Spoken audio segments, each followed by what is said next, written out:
Hello, this video will be a summary of the book called Anthem by Ayn Rand. If you haven't read the book, I highly suggest reading it. It is very detailed, and if you don't like reading, it's a rather short book.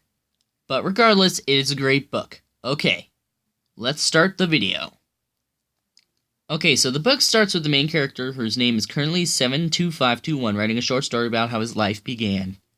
He went to school till he was 15. And between that time, he did well in class. A little too well, the teachers thought. So he was normally beat for knowing too much. He normally went to bed with fellow classmates, with which some screamed through the night for reasons unknown.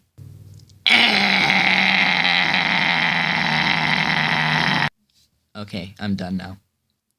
Then he became 15, and his time was coming where the Council of Vocations would choose his life meaning.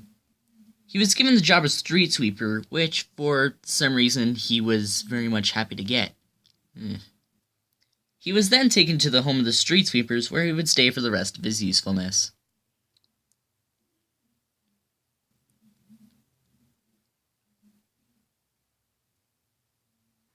By the way, when I refer to usefulness, I mean, they're only useful for a certain amount of time, such as, when they turn 40, they go to the home of the useless, where they pretty much just go to die.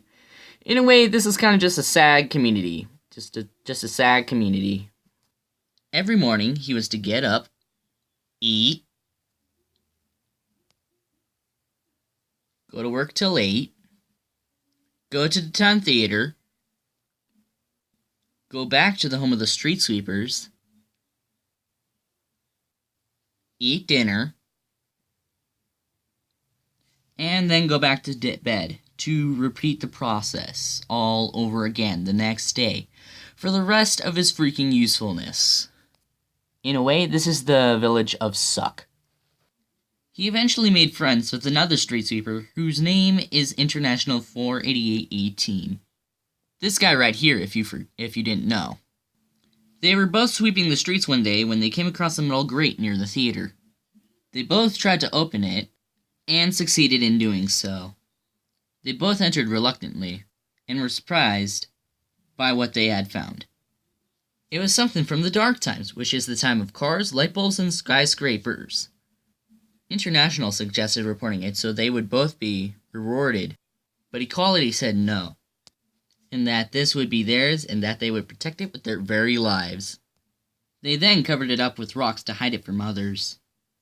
They normally went down there during theater performances to conduct experiments such as mixing chemicals and messing with wires, which they had stolen from the Council of the Scholars.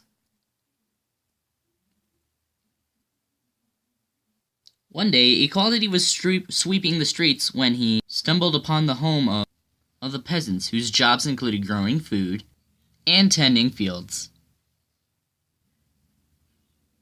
Upon the field, Equality spotted a girl of much beauty. He decided to call her the Golden One.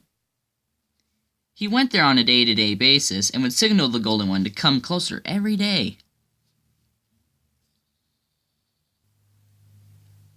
But then one day, the Golden One came to Equality, and they both chatted for a while. Then, out of nowhere, the Golden One told Equality what she called him, which was the Unconquered.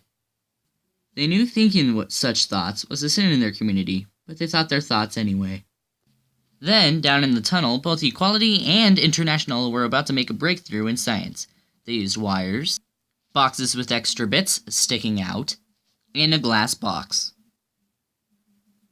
When they flipped a switch, the wires inside the box lit a flame. Then the wires glowed with a great brightness. They have created the light bulb! And the thing is, it was so brand spanking new to them that they couldn't even conceive what was in front of them.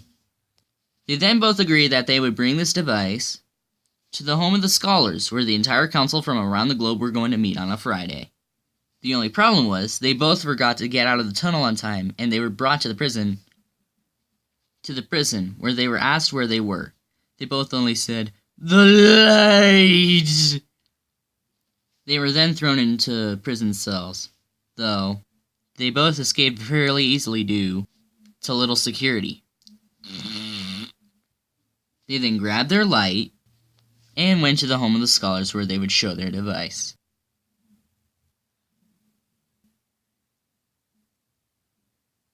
The scholars were shown the device, and they got scared. And I mean, really scared. Then International decided to betray equality and said, "What is not done by many is not good." But then Equality grabbed his light and jumped out the window with his device. And then he started running in a direction. But then he reached the Forbidden Forest. He knew that nobody would follow him inside. So he went ahead and entered and just kept running and running and running and running and running. Then Equality woke up a couple of days later and thought, maybe I should get up. But then he thought, maybe not. And I think it's mostly because of the bell. There's no bell. And that's when Equality realized he can do whatever he wants, because there are now no rules exactly where he is. He then got up, killed a few small animals, cooked it, and then Equality tried it and realized this is the best thing he's ever had, meal-wise anyway. Then he went to get a drink of water and saw his reflection in the water. That's when he realized he was so handsome he would marry himself if he could. Then Equality heard rustling in the bushes. Rustling noises. Then he went to attack, but he stopped as soon as he saw that it was the golden one. She said that she had missed Equality and wanted to be with him. So then they just kept walking in some other direction. Then they finally find an old house that was on top of a mountain that they confirm is from the dark times. They then go inside and find old books, old dresses that weren't plain right but rather multiple colors, but sadly most of them turned to dust when you touched it. Then, while Equality was reading some old books, he found a couple of names that he thought fit both him and the golden one pretty well. His new name was to be Prometheus, and the golden one's was Gaia or Gia or whatever, if that's how you pronounce it. Anyway, the story ends with... Can I finish the story? What? No, you can't finish it. I've already come this far. Please? Fine, you can finish it. Thanks. Okay, so the story ends with Prometheus standing on a hill near his house and says that the word "we" is a bitter lime and that the forbidden word is ego, thus ending the story on a good note at the end. Wow, I can't believe you didn't jack up the story like last time. What do you mean last time? Never mind. Anyway, thank you for watching this video. If you have enjoyed, then please like, comment, and subscribe for more videos. And please enjoy your day! Thus ends the video. Thank you for watching.